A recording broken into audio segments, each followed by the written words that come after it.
साथियों, दृष्टिकोण का परिवर्तन। नजरें तेरी बदली तो नजारे बदल गए।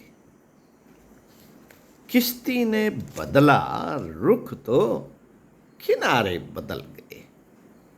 कविता की इन पंक्तियों में एक सनातन सत्य छिपा हुआ है। जब अपनी नजरें बदलती हैं तो नजारे अर्थात दृश्य बदल जाते हैं। नाव जब अपना मुंह दूसरी तरफ मोड़ लेती है तो इधर का किनारा उधर और उधर का इधर दिखने लगता है। एक जंक्शन पर पास पास खड़ी हुई दो गाड़ियों में से आरंभ में एक छोटे से मोड़ पर दिशाओं में थोड़ा सा अंतर बनता है। धीरे धीरे वह अंतर इतना बढ़ जाता है कि एक दिल्ली से चलकर कलकत्ता जा पहुंचती है और दूसरी बंबई। दिल्ली में उन दोनों के बीच जरा सा अंतर था, पर अंत में दोनों के बीच सैकड़ों मील का अंतर पड़ जाता है।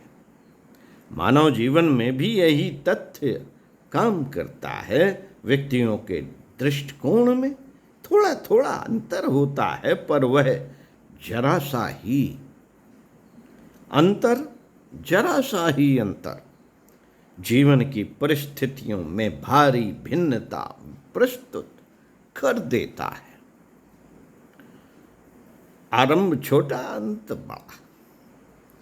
बच्चा आरंभ में पैसा चुराने की आदत सीखता है। बड़ा होने पर वह कुछ बड़ी चढ़ी गड़बड़ी करने लगता है। समयानुसार बड़े हाथ मारने की क्षमता प्राप्त करता है और यदि परिस्थितियां अनुकूल रहें तो एक दिन नामी चोर होकर जेल खाने में जा पहुंचता है। मित्रों, सभी उससे घृणा करते हैं, कोई अपना नहीं रह जाता। सर्वत्र निंदा, असहयोग, घृणा ही उसे प्राप्त होती है और कठिनाइयों से पार निकलने का कोई रास्ता नहीं दिखता। एक दूसरा उसी का साथी बच्चा ईमानदारी पर दृढ़ आस्था जमाता है। माँ बाप उस पर पूरा भरोसा करते हैं। अध्यापक उस पर प्रेम और गर्व करते हैं। बड़ा होने पर जहां वह कारोबार करता है वहां उसका सम्मान देवता की तरह होता है और अपने कृपालुओं की सहायता से बहुत ऊंची स्थिति तक जा पहुंचता है। आरंभ में इन दोनों बालकों के स्वभाव में थोड़ा अंतर था। एक दो पैसा चुराने न चुराने या उससे खरीदी जा सकने वाली वस्तु के मिलने न मिलने का कोई बड़ा महत्व न था, पर इस भिन्नता ने जब अपनी परिपक्वता प्राप्त की तो दोनों में इतना अंतर आ गया कि एक लोक सम्मान का और दूसरा लोक भर्त्सना और यंत्रणा का भागीदार बना। बुराई और भलाई की परस्पर विरोधी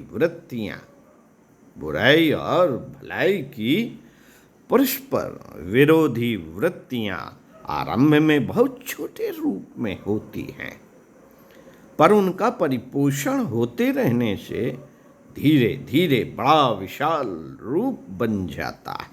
व्यभिचार का आरंभ हंसी दिल लगी या छोटी उच्छृंखलता से होता है, पर मार्ग पर बढ़ते हुए कदम किसी नारी को वैश्या बना सकते हैं। इसके विपरीत यदि सदाचार के प्रति थोड़ी दृढ़ता रहे तो वही वृत्ति उसे आदर्श पतिव्रता के रूप में अजर अमर बना सकती है।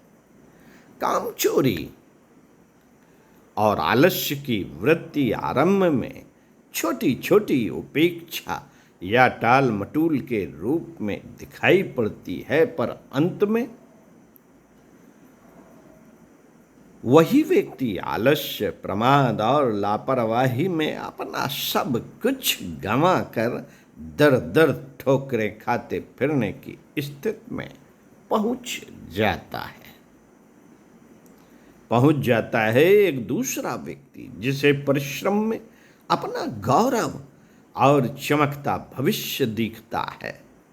निरंतर हंसी खुशी के साथ परिश्रम करता रहता है और इसी पुरुषार्थ के बल पर वह उन्नत के उच्च शिखर पर जा पहुंचा होता है। अविश्वास और संदेह। हर किसी पर अविश्वास करने वाले, सबको संदेह और तुच्छता की दृष्टि से देखने वाले व्यक्ति अपने मन में सोचते हैं कि हम बहुत बुद्धिमान हैं, किसी की बात में नहीं आते और चौकस रहकर अपनी जरा भी हानि नहीं होने देते, पर वस्तुतः यह उनकी भारी भूल है। अविश्वासी को किसी का सच्चा प्रेम नहीं मिल सकता। भावना छिपती नहीं, सब दूसरे को भावना छिपती नहीं, तब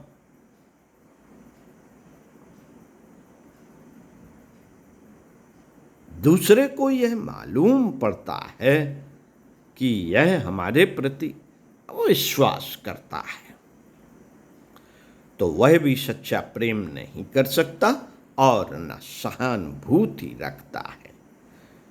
ऐसी प्रकृति के व्यक्ति आमतौर से मित्र विहीन देखे गए हैं, माना कि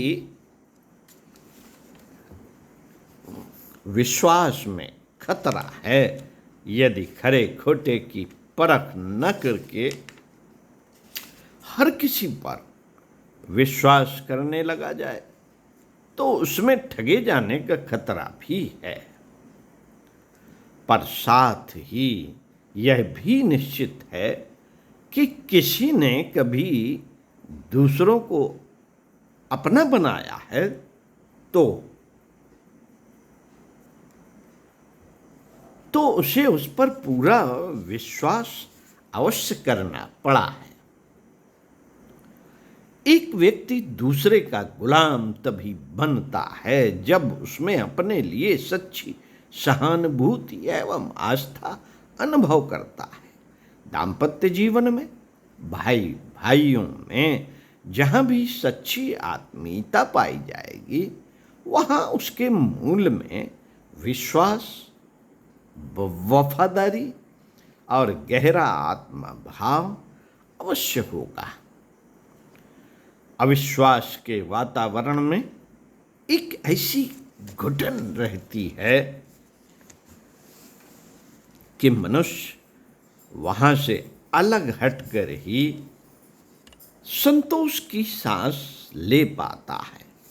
परायों को अपना बनाने और अपनों को पराया बनाने में यह विश्वास एवं अविश्वास ही प्रमुख कारण रहता है। साथियों, छिद्रान्वेषण की दुष्प्रवृत्ति। छिद्रान्वेषण की वृत्ति अंदर हो तो संसार के सभी मनुष्य दुष्ट दुराचारी दिखाई देंगे। ढूंढने पर दोस्तों भगवान में भी मिल सकते हैं। ना हो, यदि भगवान में ना भी हो तो उन पर थोपे जा सकते हैं। कोई हानि होने या आपत्ति आने पर लोग ऐसा करते भी हैं। कई तो अपने ऊपर आई हुई आपत्ति का कारण तक पूजा को मान लेते हैं और उसी पर सारा दोष थोप कर छोड़ छाड़ कर अलग हो जाते हैं। मनुष्यों में दोष ढूंढते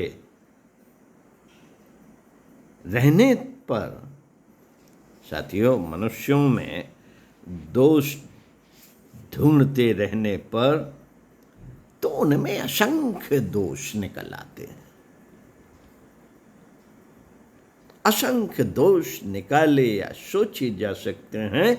ऐसी छिद्रान्वेषी प्रकृति के लोगों को सारी दुनिया बुराइयों से भरी हुई, दुष्ट, दुराचारी और अपने प्रति शत्रुता रखने वाली दिखाई देती है। उन्हें अपने चारों ओर नारकीय वातावरण दृष्टिगोचर होता है। निंदा और आलोचना के अतिरिक्त कभी किसी के प्रति अच्छे भाव वे प्रकट ही नहीं कर पाते। किसी की प्रशंसा उनके मुख से निकलती ही नहीं। ऐसे लोग अपनी इस क्षुद्रता के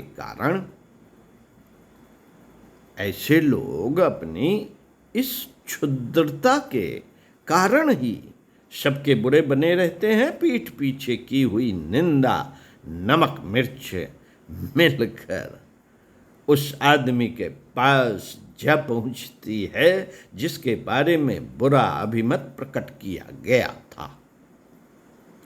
आमतौर पर सुनने वाले लोग अपनी विशेषता प्रकट करने के लिए उस सुनी हुई बुराई को उस तक पहुंचा देते हैं जिसके संबंध में कटु अभिमत प्रकट किया गया था। ऐसी दशा में यह भी प्रतिशोध की भावना से शत्रुता का ही रुख धारण करता है और धीरे धीरे उसके विरोधी एवं शत्रुओं की संख्या बढ़ती जाती है। रूठे बैठे रहने वाले, मुंह फुलाकर बात करने वाले, भौं चढ़ाए रहने वाले और कर्कश स्वर में बोलने वाले व्यक्ति किसी के मन में अपने लिए आदर भाव प्राप्त नहीं कर सकते। उन्हें बदले में द्वेष, घृणा, विरोध ही उपलब्ध होते हैं। अपना मन हर घड़ी खिन्न, संतप्त और क्षुभित रहता है। उसकी जलन से होने वाले शारीरिक एवं मानसिक दुष्परिणामों की तो कल्पना भी नहीं की जा सकती। मित्रों, अगले वीडियो में पढ़कर सुनाएंगे इसी क्रम में इसी विषय पर दृष्टिकोण का परिवर्तन। पढ़ते रहिए कुछ अच्छा और सुनते रहिए कुछ अच्छा। स्वाध्याय, सत्संग, चिंतन, मनन का क्रम बनाए रखिए। स्वस्थ रहिए, व्यस्त रहिए, मस्त रहिए। ओम शांति।